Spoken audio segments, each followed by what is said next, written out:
Hi, I'm Harry McGregor and I'm the Technology Director of H2H AES.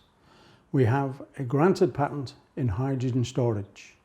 And what I want to tell you about is how this is a safe and efficient method compared to today's methods of storing hydrogen. Hydrogen is used throughout the industry for many purposes.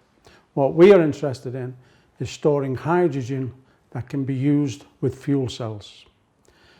This is for the purpose, of course, from uninterrupted power supplies, emergency power, cell towers, and many other applications where electricity off-grid may be required.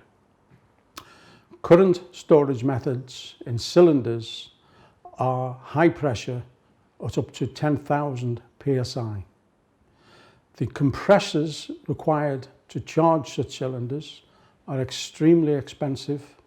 The cylinders themselves are extremely expensive. Hydrogen can also be stored in liquid form. However, liquid hydrogen is also in cylinders and is also compressed. What we propose is a method of storing hydrogen at low pressure in a solid state. It is unlikely that our method suffers any leakage because there's a natural bonding. The main safety benefit to storing hydrogen in solid state format is that it is very low pressure, non-explosive, and very little likelihood of flammability from any leaks, because essentially the hydrogen bonds very, very tightly with the metal hydrides. Our method of storing hydrogen is based on metal hydrides.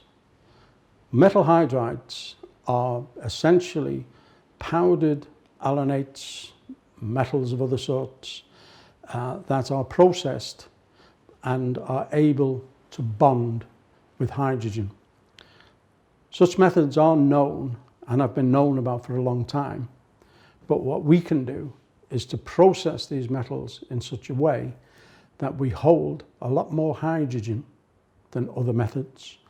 We can store the hydrogen into the material much quicker, and we can also discharge the hydrogen very, very quickly. We would hold about 6 to 7 times more hydrogen in hydrides than can be compared to a cylinder at 10,000 psi. Our method of storing hydrogen also has some other benefits over other hydrogen storage methods. What we have here, using this demonstration device, is essentially a rod of hydride materials, very similar to the device that I spoke about a moment ago. However, the rod that's in here that holds the metal hydrides, is fully charged with hydrogen. The rod in this chamber is empty. And what we do is, by introducing heat to this side, this chamber here, the hydrogen will migrate in the circuit into this empty chamber here.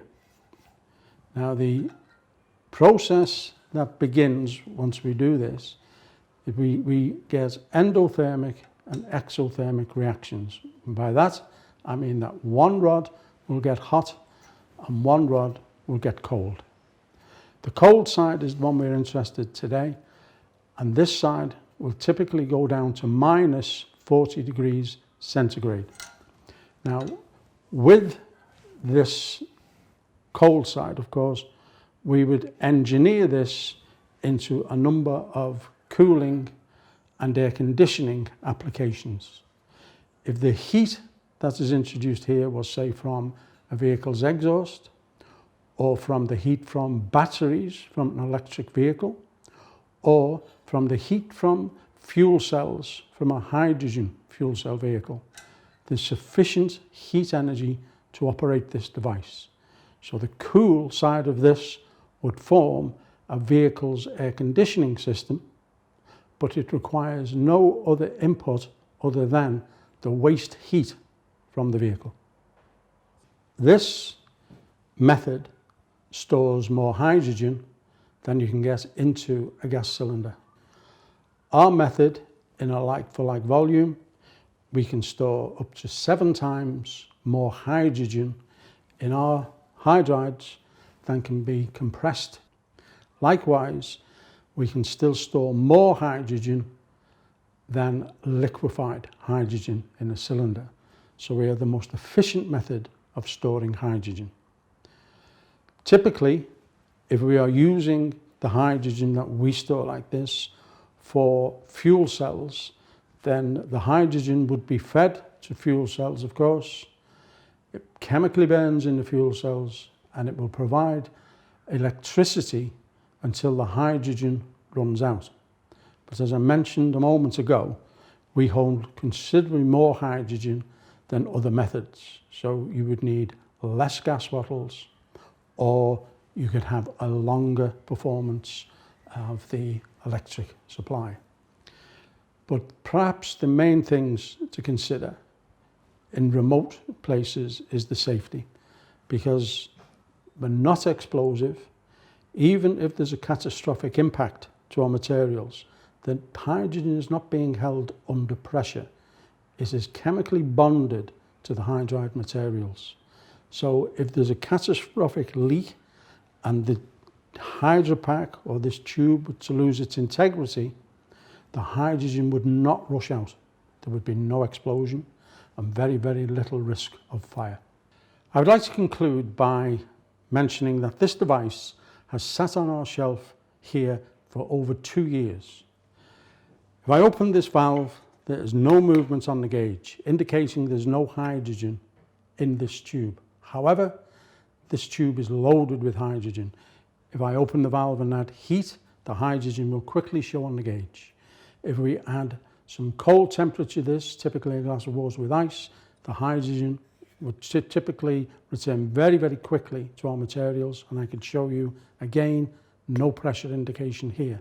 That means we are storing a lot of hydrogen without leakage, long term, very safely. I believe that this method of hydrogen storage is the key to the hydrogen economy.